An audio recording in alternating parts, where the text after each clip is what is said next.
Hello, my loves. Welcome back today. I hope that your summer is going well and that you are practicing how to be the main character of your life, because that is so key to living a happy and fulfilling life. Is be the main character of your story. It is your life after all.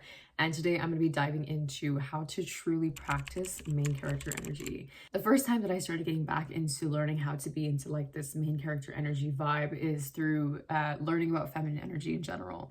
A huge part of feminine energy is learning how to receive, and I think also being a main character in your life and just really centering your life around you. If this is something that you're not already doing, I implore you to make this shift happen, because if you step into that energy, I promise you your life will be so much more different and everything will be directed inwardly toward you.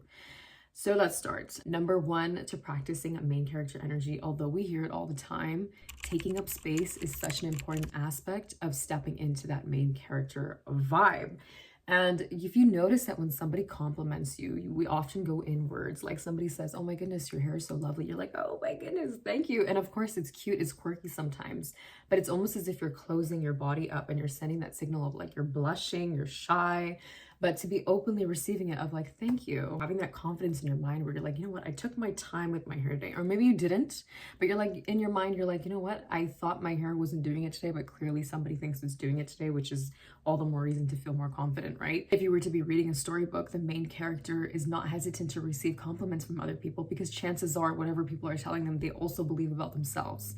You're so brave, you're so courageous, you're so beautiful. They believe those things about themselves too. And again, this ties into practicing how to receive, even just receiving compliments is something small. When I say practice receiving in feminine energy, a lot of people think it means material things, but it's not always going to be material things. Appreciate those things too, but it might be love, it might be compliments, it might be a door being held open for you, something as small as that. Just practice being in the receiving energy of like, wow, that happened because I am worthy of it. That happened because I am beautiful, amazing, crazy, and wonderful. Now, the worst thing you can say, and I try to keep this in mind all the time too, but the worst thing you can say when somebody's offering you praise is really.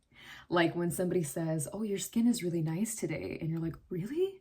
Like, that is the biggest sign of insecurity. Not only did I read that off of other people, but I read that off of myself too, because I'm like, wait, why would you doubt that that thing that they're saying is true? I honestly just avoid saying it point blank period, because even when I hear it, I often think like, oh, do you not believe that about yourself? Do you know what I mean? So avoid saying that. Number two, lead conversations. I really used to be afraid of leading a conversation, and I'm still working on it to this day. I think that, online it's really easy for people in this niche, specifically self-development and womanhood and, growth and all that stuff.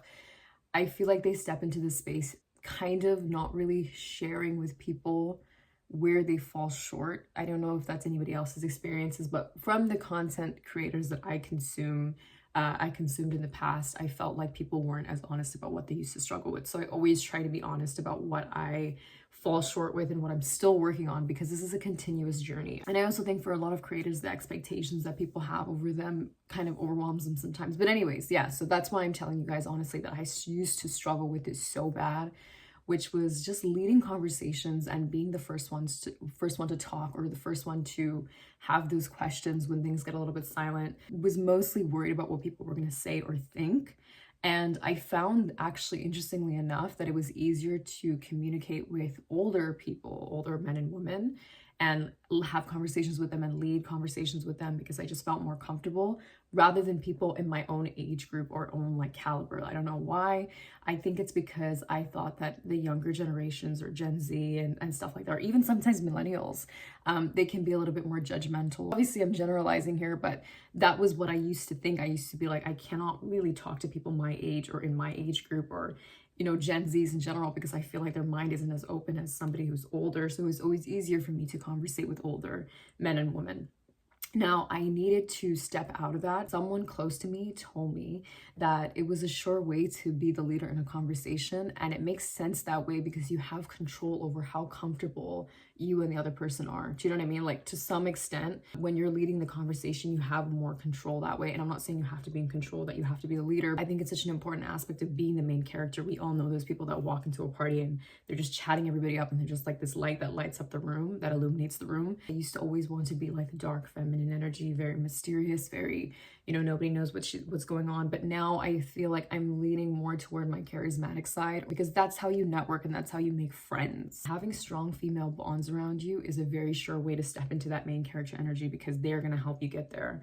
You don't want to be around people who aren't in that energy themselves. You know what I mean? Like, they always put other people above them, and not in like a giving and a selfless way, but in a like, oh my God, poor me. Like, I've got to break my back and do everything for everybody else. Like, I just don't have time for myself and all that stuff. Be the main character in your life. You guys always ask me about creating strong female bonds and stuff like that. But start with that, is like, are you in your competitive nature energy with them, or are you taking a real charismatic, authentic energy to your female friends? That's where I got the practice of leading conversations to begin with. Is like, at my Pilates class or anything, I'm talking to these women, I'm connecting with them, I'm looking at them in their eyes, and we're having conversations about real stuff. And I think that's what made all the difference for me. One of the things that really helped me in leading these conversations was searching about back pocket questions. I read this in a book, one of the first self-development books I've ever read, but it said, create some back pocket questions when things get awkward. They're also known as questions you ask when you feel like the conversation may be a little bit, you know, dying out or something like that, or you just don't know what to say. The other person's a little bit awkward too, and you're very shy. It's a way to break the ice for sure. And that's what I've used in a lot of situations in my life, or in a lot of conversations. In addition, I just want to add that the fear of the awkwardness between you and another person eventually fades. Like, you don't have that fear anymore. I think now, if something is awkward, I'm not like, oh my God, this is so awkward. I'm like, okay, it just is what it is. It is what it is in this moment, and that's what it is in this moment. Sometimes it's not necessarily that you need to, like, you know, always throw in the questions. Obviously, I allow for some silence and some awkwardness to be there as well, because silence is very beautiful, and I think it creates something in the background without actually having to hear anything or say anything. So you can allow for silence and try not to fill the gaps in a conversation. I think that also shows a lot of insecurity if you're always like, part of feminine energy is that flow. And so I try to practice that in my conversations as well, especially when I'm speaking to somebody new. I allow for them to speak, obviously, and to say what they need to say, and then I listen, and then as a result, they listen back. When you do this, you're far more likely to be viewed as like a main character, because people react based off how you make them feel, right? Like, that's the biggest thing they'll teach you in any of the books I've read, is how do you make other people feel. It's the reason that, you know, using people's names is so powerful, because I once heard that it's the most important word to you in any language spoken. Your name is so personable to you. And so it all comes down to how you make people feel. Everybody has an identity on earth, right? So they always want to be acknowledged for it. Number 3, fake your confidence until you make it. The biggest secret I have learned about confidence is that confident people don't always feel confident. They actually pretend like they are, and then people are convinced that they are. An even bigger secret I learned was that nobody can tell that you're faking it, because there's a good chance that they're paying too much attention to themselves anyways. Because your mind is so easily susceptible to so many things, it's actually very easy to trick your mind as well. And this is the same reason that I recently started practicing a smiling meditation again. That's what we call it. Smiling relaxes all the muscles in your face, and it can actually convince you that you're happy. And I know what somebody's gonna say. Like, obviously, when you're in tears, you don't feel like just randomly smiling. Sometimes I do that too. It's a great way to convince your mind that, okay, things are not so bad right now.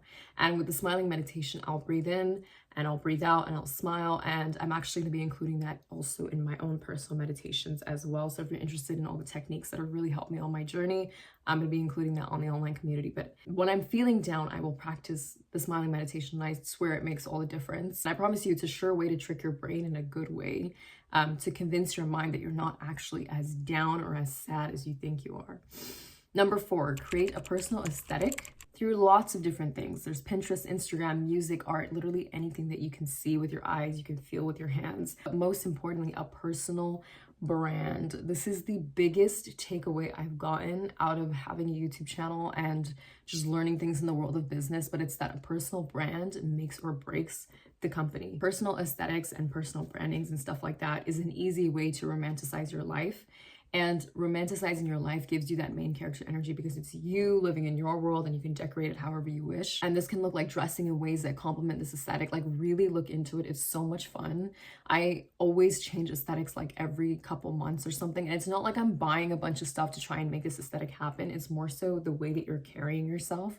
And then you have these little things to kind of complement you that can decorate that aesthetic even further. Honestly, being really creative with it. Like, are you the dark feminine vibe? Are you cherry cola? Lana Del Rey type beat. And it might change from time to time. Mine certainly does, and I'm always having fun with it. Currently, I'm going through my rich aunt aesthetic with the shorter hair and obviously like, you know, the non-acrylic nails and like just the short manicures. And I'm loving it because I'm like, you know what? I want to have this like boss babe thing going on, and I feel like it's really doing something for me. And again, the biggest thing that I learned from the world of business is that personal brand can be like a magnet to so many great opportunities. What is it about you that captures people's attention, and how is that different than what you can find somewhere else or what people can find somewhere else?